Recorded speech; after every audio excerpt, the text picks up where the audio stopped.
ओम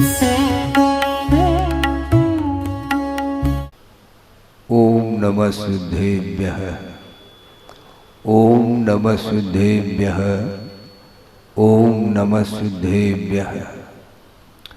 मंगलम भगवान वीरो मंगलम गौतमो वने मंगलम कुंद कुंदाद्यो जैन धर्मोस्तु मंगलम सर्वमंगल मांगल्यम सर्वकल्याणकारकम प्रधानम सर्वधर्माणां जैनम जयतु शासनम।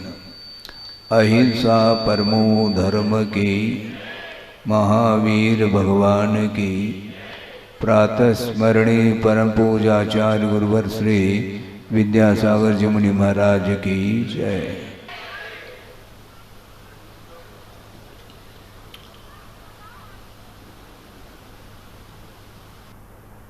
आप लोगों की भावना को हमने सुना है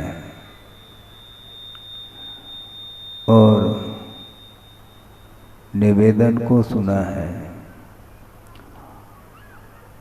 और आशीर्वाद जो दिया है वह निवेदन को सुन करके देखो के साथ आशीर्वाद दिया है।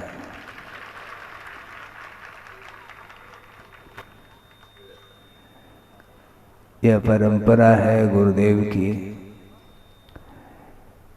क्योंकि भविष्य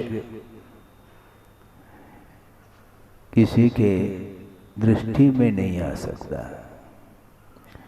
यह परिवर्तन यह वस्तु का स्वरूप है।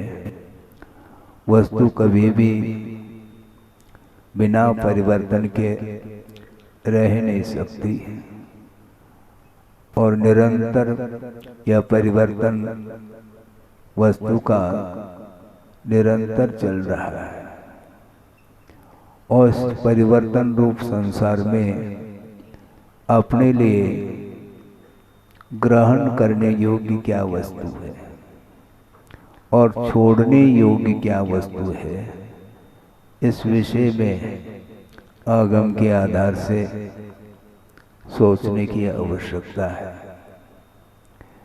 कि छोड़ने के लिए क्या वस्तुतः देखा जाए, जानने के लिए तीन लोग हैं। जानने के लिए तीन लोग हैं और छोड़ने के लिए तीन वस्तु है, राग, द्वेष और मोह। ये अभी तक नहीं छूट पाया अथवा नहीं छोड़ पाए। इसलिए जो छोड़ने योग्य वस्तु है उसको छोड़ने के लिए हमें निरंतर पुरुषार्थ करना होगा। ग्रहण करने योग्य क्या है? ग्रहण करने योग्य क्या है? प्राप्तव्य क्या है? इस ओर भी हमें ध्यान रखना होगा। ग्रहण करने योग्य पराई वस्तु नहीं हो सकती। ग्रहण करने योग्य जो वस्तु है वह पराई नहीं हो सकती, किंतु स्वयं को ही प्राप्त करना है स्वयं के द्वारा और स्वयं में रह करके, आत्मा में रह करके, आत्मा के द्वारा ही आत्मा को प्राप्त करना है, कुछ और प्राप्त नहीं करना। क्योंकि ज्ञेयभूत वस्तु अनंतानंत है, जानने योग्य जिसको बोलते हैं, किंतु प्रत्येक वस्तु का स्वरूप क्या है इसका परिज्ञान यदि हो जाता है एक बार, तो फिर वह ग्रहण करने योग्य वस्तु ही मात्र रह जाती है, बाकी सारे ग्रहण करने योग्य नहीं है। हेय, उपादेय और ज्ञेय ऐसे तीन हैं ये पदार्थ। ग्रहण करने योग्य जो है वह शुद्ध परमात्म तत्व है और शुद्ध परमात्म तत्व को हम तब प्राप्त कर सकते हैं जिन्होंने शुद्ध परमात्म तत्व को प्राप्त कर लिया है। उनकी आराधना, उनकी उपासना यदि हम निरंतर करते हैं तो दृष्टि हमारी निज की ओर हो सकती है। अभी तक पर की ओर दृष्टि बनी है, इसलिए एक क्षण के लिए भी वह आंख बंद करना नहीं चाहता। आप क्या देखते हैं? आपके आंखों के द्वारा क्या वस्तु देखने में आ रही है? पर पदार्थ तो है, किंतु पर पदार्थ देखने में आते हुए भी वह पौद्गलिक मटेरियल है, केवल आत्मा देखने में नहीं आती। किसी भी इंद्रिय के द्वारा आत्मा पकड़ में नहीं आती है, और यदि आती भी है तो वह शुद्ध जो आत्म तत्व है वही पकड़ में आता है, जो कि वह आत्मा का स्वरूप अथवा स्वभाव नहीं हो सकता। ये जितने भी नर नारकादिक जो पर्याय हैं, ये अवस्थाएं हैं, ये अशुद्ध परिणति है आत्मा की, और उसको वह जानता है तो वह फूला नहीं समाता। प्रत्येक व्यक्ति, जहां तक मैं समझता हूं, अपवाद अलग है, किंतु प्राय प्रत्येक व्यक्ति सुबह उठ करके दर्शन करता है प्रभु का। बाद में पहले किसका दर्शन करता है? मोबाइल तो छोड़ो, उठ करके आईने में अपने मुख का दर्शन करता है? करते न? महाराज, उसके बिना बाहर कैसे जाए? मुख कैसा है? अपने मुख का दर्शन करने के लिए भी आप स्वतंत्र नहीं हैं। दर्पण के बिना अपने मुख का अवलोकन संभव नहीं है, और उस दर्पण के माध्यम से मुख का अवलोकन करते हैं, और जहां पर कालिमा है उसको आप दूर करते हैं। हमें पूछना चाहते हैं कि दर्पण के माध्यम से कालिमा तो देखने में आ रही है, किंतु उस कालिमा को दर्पण दूर नहीं कर सकती। दूर आपको करना है। उसी प्रकार ये जो शास्त्र हैं, आगम हैं, इसके माध्यम से वस्तुतः क्या ग्रहण करने योग्य, क्या छोड़ने योग्य, इसका परिज्ञान शास्त्र के माध्यम से हो सकता है, किंतु शास्त्र छुड़ाता नहीं। छोड़ना अपने को पड़ता है। स्वरूप का परिज्ञान होने के उपरांत भी संसारी प्राणी छोड़ नहीं पा रहा है। इससे स्पष्ट है कि वह मात्र जान रहा है। आप पदार्थ को जानते हैं क्या? कोई भी व्यक्ति से मैं पूछ सकता हूं, आप पदार्थ को जानते हैं?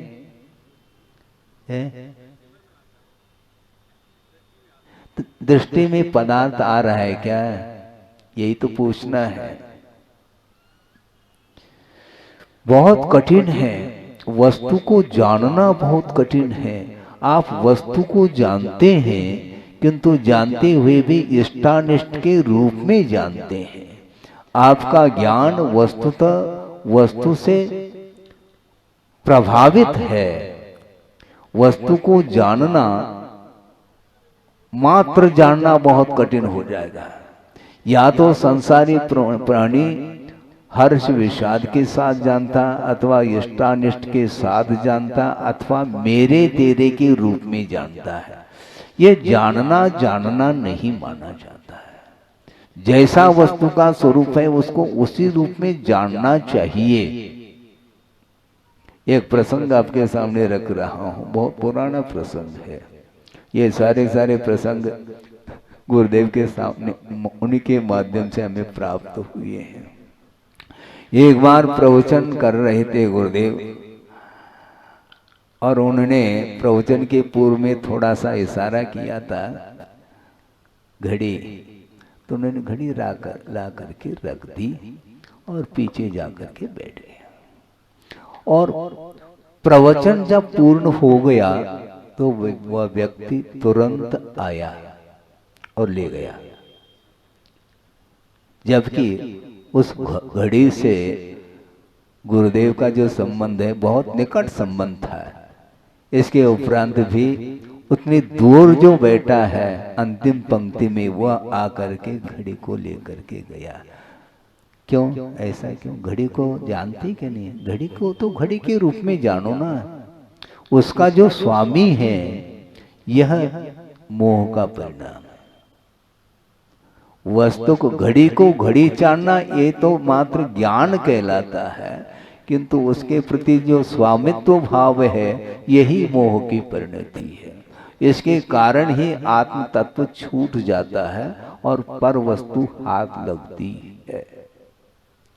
हमारा ये कहना है, वैसे तो आप लोग स्वाध्याय आदि करते होंगे और करना चाहिए, कि आगम में वस्तु का स्वरूप किस प्रकार प्ररूपित है उस पर ध्यान देने की आवश्यकता है। हम किसको सजा रहे हैं? हम शरीर को अलंकृत कर रहे हैं, जबकि शरीर सप्त धातु में है। उसको समुद्र का पानी भी कम पड़ेगा, उसके माध्यम से शरीर कभी भी स्वच्छ निर्मल नहीं हो सकता। इसलिए एक श्लोक आपके सामने रख रहा हूं, आगम में वह आया है कि आत्मा को नदी की उपमा दी है। आत्मा नदी संयम तोय पूर्णा। आत्मा नदी संयम तोय पूर्णा, सत्यावहा शील तटा दयोर्मी, तत्राव गाहम कुरु पांडुपुत्र, नवारिना शुद्धति चांतरात्मा। अंतरात्मा कभी भी वारी अर्थात जल से शुद्ध नहीं हो सकती। इसलिए कहां पर अवगान करो हे पांडुपुत्र, पांडवों के लिए यह संबोधन है कि आत्मा ही नदी है, उसमें अवगान करने का पुरुषार्थ करो। और वह नदी, आत्मा को नदी की उपमा दी है। नदी में पानी भी होना चाहिए, तो संयम तोय पूर्णा, संयम रूपी तोय अर्थात जल से वह नदी परिपूर्ण है। तो नदी है तो जल है, तो संयम रूपी जल से वह नदी, और सत्या शील तटा, शील रूपी तट है दोनों तरफ, और सत्यावहा सत्य रूपी जिसका प्रवाह है, और उर्मी अर्थात तरंगे कौन सी उत्पन्न हो रही है आत्मरूपी नदी में? दया उर्मी, दया रूपी तरंगे जिसमें उत्पन्न हो रही हैं, ऐसे आत्मरूपी नदी में तुम अवगान कर लो। क्योंकि जो आत्मा है वह कभी भी अंतरात्मा वारिना न शुद्धति, जल के द्वारा आत्मा की शुद्धि संभव नहीं है। इसलिए शरीर को धोना बहुत अनंत काल से धोते आए हैं, और कितना धोओगे? इसका अर्थ ये नहीं समझना चाहिए कि हम शुद्धि न कर ले। महाराज आप ही तो बोलते हैं मन शुद्धि, वचन शुद्धि, काय शुद्धि। हम काय की शुद्धि काय से करें? शरीर की शुद्धि हम किससे करें? यह शुद्धि अलग वस्तु, किंतु बार बार आप जो शरीर को अलंकृत करना चाह रहे हैं, तो वह संभव नहीं है। देव गुरु शास्त्र की आराधना की अपेक्षा से शुद्धिकरण के भी आवश्यक है। शरीर को प्रक्षालित करना पड़ता है। मल विसर्जन करते हैं तो उसके उपरांत भी शुद्धि होती है। स्नान आदि क्रियाएं आप लोग करते हैं, उसका निषेध नहीं, किंतु वस्तुतः देखा जाए ऐसे ऐसे वस्तुओं का इस्तेमाल करते हैं शरीर के शुद्धिकरण के लिए, उसकी कोई आवश्यकता नहीं है। जो हिंसात्मक तरीके से जो उत्पन्न होते हैं, कौन से वो है? अशुद्ध है ना, तो वही खरीदते हैं ना। साबुन है, हमाम क्या क्या क्या बोलते हैं आप लोग, वो सब क्या है वो? लाइफ बॉय में सुना था हमने। ये सब क्या है? शैम्पू है,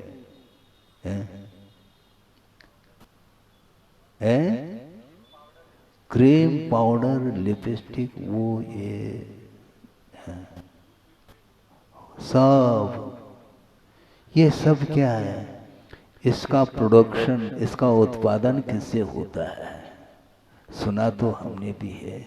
ऐसे ऐसे जीवों का उसमें घात हो जाता है, उसके माध्यम से वो सारी चीजें बनती हैं और बनने के उपरांत वह आकर्षण सामने आता है और आप लोग खरीद लेते हैं और उसका उपयोग कर लेते हैं। उस समय ध्यान नहीं जाता है।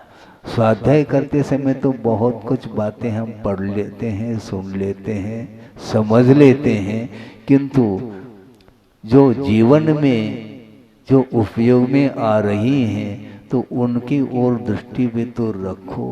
एक जीव का घात हो और उसके माध्यम से हम अपने शरीर के लिए उसका उपयोग कर लें तो हमारा जीवन कैसा चल रहा है? इसके उपरांत भी वह धूमिल हो जाता है। कर्पूर है, कुमकुम है, चंदन है, आदि आदि, ये जितने भी सुगंधित वस्तु हैं, इन वस्तुओं के संपर्क में, किसके संपर्क में? शरीर के संपर्क में आकर के ये सारे सारे सुगंधित वस्तु दुर्गंधमय हो जाती है। इसके उपरांत भी शरीर के प्रति इसका जो लगाव है ये अनंत कालीन लगाव है। सुनना बहुत अच्छा, सुनने में तो बहुत अच्छा लगता है, क्या प्रवचन है महाराज आपका, गजब हो गया, अच्छा ठीक है। उसके बाद भी जीवन किस रूप में चल रहा है अपना, पर्सनालिटी की बात करते हैं। शरीर पुष्ट हो जाता है तो मन भी पुष्ट हो जाता है, मन प्रफुल्लित हो जाता है। इसको बोलते मोह का प्रभाव है। वह शरीर चाहे दुबला हो, चाहे पतला हो, चाहे मोटा हो, कुछ भी हो, लेकिन शरीर की ओर दृष्टि जाती है। सम्यक दर्शन उत्पन्न होने के उपरांत भी यह क्या, सम्यक दर्शन उत्पन्न होने के बाद भी शरीर के प्रति दृष्टि छूटती नहीं और आत्मा अमूर्त है। आत्मा देखने में, आत्मा किसी भी इंद्रिय का विषय नहीं बन सकती। इंद्रिय के माध्यम से जो वस्तु पकड़ में आ रही वह केवल शरीर देखने में आ रहा है, और उसमें यदि कुछ गड़बड़ी हो गई फिर देख लो क्या स्थिति बनती है, वो डिप्रेशन में चला जाता है। कोई रोग हो गया तो टेंशन में आ जाता है। ये सब क्या है? ये साधना बहुत कठिन है। निरंतर साधना करते हुए भी उसका किसी भी पल में, आप लोग बोलते हैं ना, ध्यान से सुने, किसी भी पल में वैराग्य उपज सकता है तो किसी भी पल में वैराग्य विनाश को भी प्राप्त हो सकता है। ये उतना ही सत्य है। इसलिए आचार्य कहते हैं सावधान रहो, दिन मत गिनो। हाँ, हमें दीक्षित होकर के, अभी आप लोग कह रहे थे ना, मैं ध्यान से सुन रहा था, हाँ 50 वर्ष हुए ऐसा कहा। गुरुदेव कहते हैं दिन मत गिनो, साधना हो रही है क्या ये देखो। कम से कम साधना की ओर दृष्टि रखोगे तो समझ में आ जाएगा हमारी कितनी मात्रा में साधना है, या बढ़ रही है, क्या घट रही है, क्या स्थिर है। इसको समझना कठिन है, बहुत कठिन होता है। 50 साल कोई वस्तु नहीं, अनंत बार इस भेष को धारण किया होगा, इसके उपरांत भी अभी भी वह आत्म तत्व पकड़ में नहीं आ रहा है। निरंतर हर्ष विषाद, ये दोनों परिणति मोह की ही परिणति मानी जाती है। मोह के बिना ये परिणाम संभव ही नहीं, और यही गाफिल, मोह के माध्यम से संसारी प्राणी गाफिल हो जाता है, भुलाव में आ जाता है, भूल जाता, अपना स्वरूप ही भूल जाता है। और ये शब्द भी उसको प्रभावित कर रहे हैं, मात्र भाव तक पहुंचना बहुत कठिन है। बीच में 1 सेकंड के लिए भी मान लो बिजली चली गई, आपको कैसा लगता है? सब कुछ गया, मतलब शब्द ही सब कुछ है क्या? शब्द एकमात्र माध्यम है स्वरूप तक पहुंचने के लिए, किंतु उसमें उलझ जाता है। तो संसारी प्राणी किस किस में उलझ रहा है भगवान ही जानते हो। पांचों इंद्रियों के विषय हैं और ये इन विषयों में उलझा हुआ है, और जब तक यह उलझन रहेगा तब तक स्वरूप का परिज्ञान संभव ही नहीं। ज्ञान का अर्थ यहाँ पर संवेदन से प्रयोजन है। हाँ, संवेदन हम फील क्या करते हैं, ये सब पर है कहना बहुत आसान है, पर कहना आसान है, किंतु कोई उठा ले तो फिर देख लो कोर्ट कचहरी। मैं तो शुद्ध परमात्मा तत्व हूं, किसको सुना रहे हूं? अपने आप को स्वरूप संबोधन कर रहे हैं क्या? मैं तो अकेला हूं, शुद्ध हूं, बुद्ध हूं। इसके बाद भी दृष्टि भीतर क्यों नहीं टिक पाती? ये भूमिकाएं अलग अलग हैं, इसलिए आप लोगों की भूमिका अलग है, श्रवण की भूमिका अलग है। इसलिए अविरत दशा में सम्यक दर्शन तो उत्पन्न होना संभव है। सम्यक दर्शन का अर्थ और कोई सॉलिड वस्तु नहीं, किंतु वस्तु तत्व का जैसा स्वरूप है उसको उस रूप में श्रद्धान भर कर लेता है, किंतु श्रद्धान भर कर लेता है, किंतु संवेदन किसका करता है? गृहस्थ किसका करता है? किसका करता है? श्रद्धान और संवेदन दोनों भिन्न भिन्न वस्तु है। श्रद्धान अर्थात हे को हे के रूप में श्रद्धान कर रहा है, उपादेय को उपादेय के रूप में श्रद्धान कर रहा है, किंतु श्रद्धान करते हुए भी पर वस्तु के प्रति जो आकर्षण है वह छूट नहीं रहा है। इसी को बोलते मोह है। इस मोह को समाप्त करने के लिए श्रद्धान की भी आवश्यकता है। श्रद्धान होने के उपरांत भी पर को पर के रूप में जानते हुए भी उसको उठाने का जो भाव है यह अज्ञान भाव है, ऐसा स्वयं कुंद कुंद स्वामी कह रहे हैं। सम्यक दर्शन प्राप्त होते ही उसका ज्ञान समीचीन हो जाता है, श्रद्धान के रूप में हो जाता है, किंतु अभी भी असंयम की भूमिका में जो रहता है वह ग्रहण करता रहता है। कल भी हमने बात कही थी कि 83 लाख पूर्व बहुत लंबा चौड़ा काल कहलाता है। इतने काल तक वह वृषभनाथ युग के आदि में कहाँ से उतरे थे? वो सर्वार सिद्धि से उनका यहाँ पर जन्म हुआ, और उसके उपरांत 83 लाख पूर्व तक करते क्या रहे? वो शायद सम्यक दर्शन है, अवधि ज्ञान है, और उसी भाव से मुक्त होना ये भी उनके ज्ञान में ही, अवधि ज्ञान में सब कुछ है।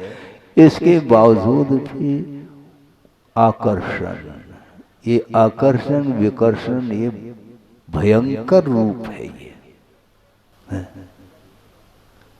हमने सुना था बुंदेलखंड में ही पंक्ति हमने पढ़ी सुनी भी है, सुन करके हमें आश्चर्य सा लगता है कि क्या है?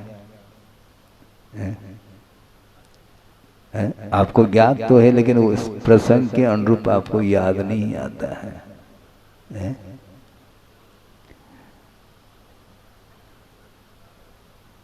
वो ये है, स्मरण हमें भी समय पर आ जाए, भाव तो आ गए हैं लेकिन बिजली अभी गोल है। यही तो समस्या है। आ गई बिजली। चक्रवर्ती की संपदा, इंद्र सरी के भोग और काक बीट सम गिनत है। कौन? सम्यक दृष्टि लोग। ये लिखा हुआ था, हमने पढ़ लिया, किंतु काक बीट का अर्थ काक का जो मल है उसके समान वह जानता है। कौन? सम्यक दृष्टि। तो आप क्या जानते हैं? आज सम्यक दृष्टि नहीं है क्या? हम तो स्पष्ट रूप से मन से घोषणा करना चाहते हैं, आप सब सम्यक दृष्टि हैं।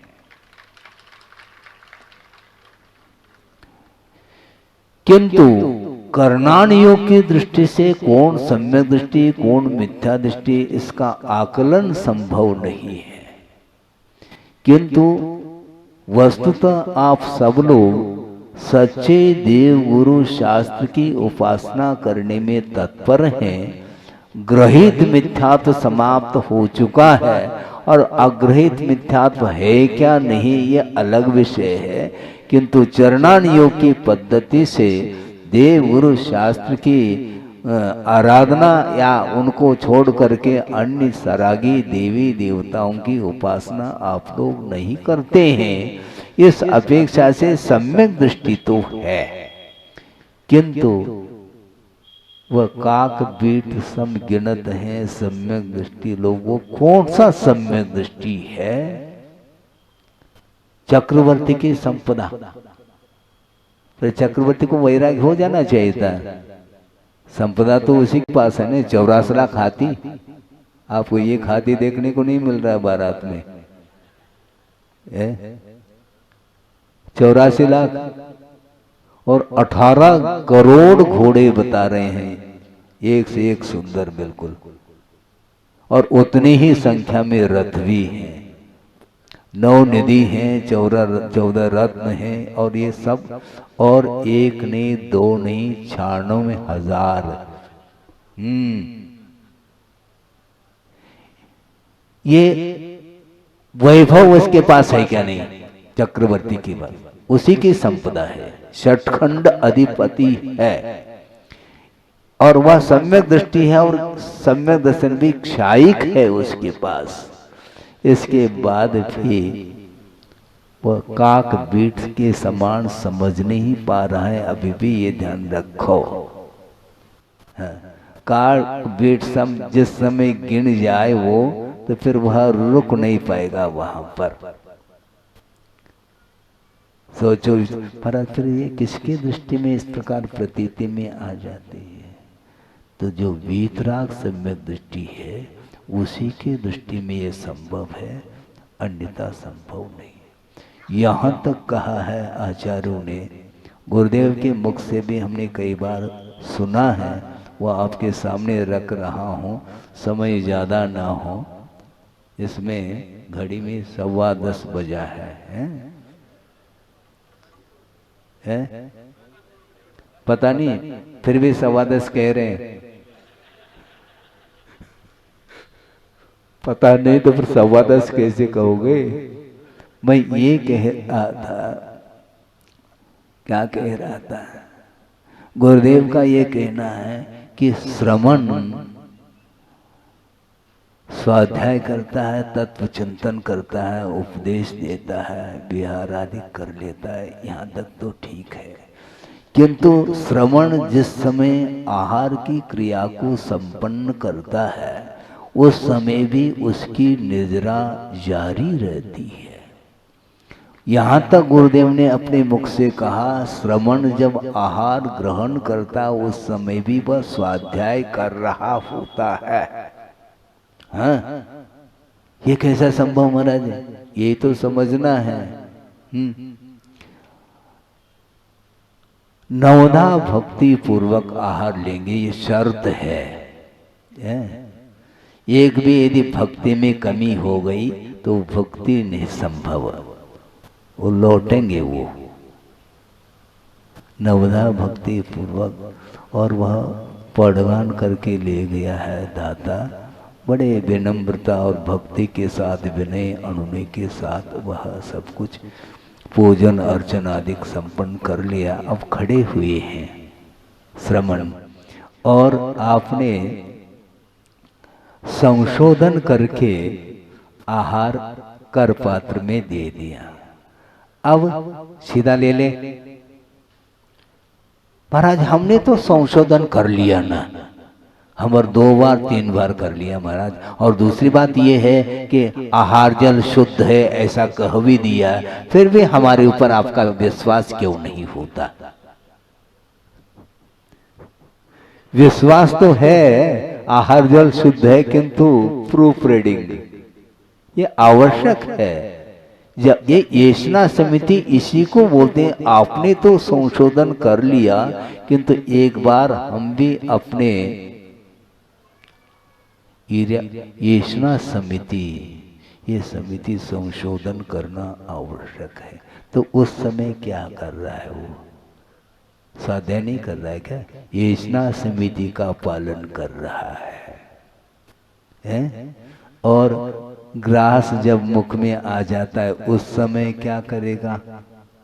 संवेदन होगा कि नहीं होगा? संवेदन तो होगा, किंतु उसके प्रति यदि लगाव है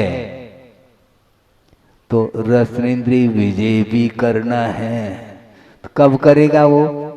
रसनेन्द्रिय विजय प्राप्त करने के लिए अवसर यदि आता है तो 1-8 घंटे के लिए ही आता है। 24 घंटा कोई रसनेन्द्रिय विजय थोड़ी होता है। 24 घंटा मुख में कोई ग्रास थोड़ी है। वहां पर उतने समय के लिए ये बहुत रिस्क है। लेना तो है, क्योंकि आहार लिए बिना शरीर की स्थिति संभव नहीं, और उसके बिना रत्नत्रय का पालन संभव नहीं। और 28 मूल गुण में एक मूल गुण रखा है, ये भी रसनेन्द्रिय विजय। क्योंकि पंचेंद्रिय निरोध नाम के ये 5 गुण हैं, तो उस समय गुण की ओर दृष्टि नहीं है, तो फिर किसकी ओर दृष्टि है? गुण की ओर नहीं रहेगी तो गुड़ की ओर आएगी दृष्टि। गुड़ और गुण में बड़ा अंतर है। और गुड़ लिया है मान लो, तो वो मीठा लगेगा क्या कड़वा लगेगा, क्या लगेगा? लगेगा क्या वो हमें बताओ आप। हाँ, गुड़स्य का प्रकृति मधुरता, तो मीठा, गुड़ तो मीठा लगेगा, लेकिन गुड़ मीठा यहां तक तो ठीक है, अच्छा लगता है। ये क्या है? ये गुण नहीं, ये दोष है। इसलिए हमने कहा था ना कि आप पदार्थ को जान नहीं सकोगे। अच्छे और बुरे के रूप में यदि जान रहे हैं तो वह निर्जरा और समर के लिए कारण नहीं बन सकता। ये बहुत कठिन काम है ये श्रवण के लिए भी। हाँ, इसलिए पंचेंद्रिय निरोध के साथ ये सारी क्रियाएं उनकी संपन्न होती हैं। इसलिए निरंतर जो है ये असंख्य कर्मों की निर्जरा जो हो रही है वो खेल थोड़ी है, वो बहुत कठिन है। इसलिए सावधान रखो कहते हैं। हमें 50 साल हो गया, साल तो हो गए तुम्हारे, किंतु प्रतिदिन जो क्रियाएं होती हैं उसमें हर्ष विषाद के अनुपात, वो अनुपात घट रहा है क्या बढ़ रहा है? अप डाउन हो रहा है। मान लो बहुत कठिन काम है। निरंतर जो है हर्ष विषाद से रहित हो करके चारित्र का पालन किया जाता है। सोचो, विचार करो, वृषभनाथ भगवान के लिए भी 1000 साल लग गए। और क्षायिक सम्यक दृष्टि भावलिंगी है, ये ध्यान रखो। और उनका वर्धमान चारित्र माना जाता है। सामान्य जो श्रमण होते हैं उनका वर्धमान चारित्र नहीं हो सकता। उनका बिल्कुल वर्धमान चारित्र निरंतर वृद्धिंगत रहता है उनका चारित्र। इसके बावजूद भी 1000 साल उन्हें लग गए। तो हम सोच रहे हैं कि हमें कितने साल लगेंगे। 50 साल हो गए, 50 साल हो गए, गए कट गए वो 50 साल, कट गए, निकल गए। लेकिन अंतरंग जो साधना है उसका परीक्षण करना आवश्यक है। समय तो निकलता चला जा रहा है, निकलेगा वो। शारीरिक साधना अलग वस्तु और अंतरंग जो साधना है जिसके माध्यम से, और बहिरंग जो साधना है वह अंतरंग साधना के विकास के लिए ही वह साधकतम है।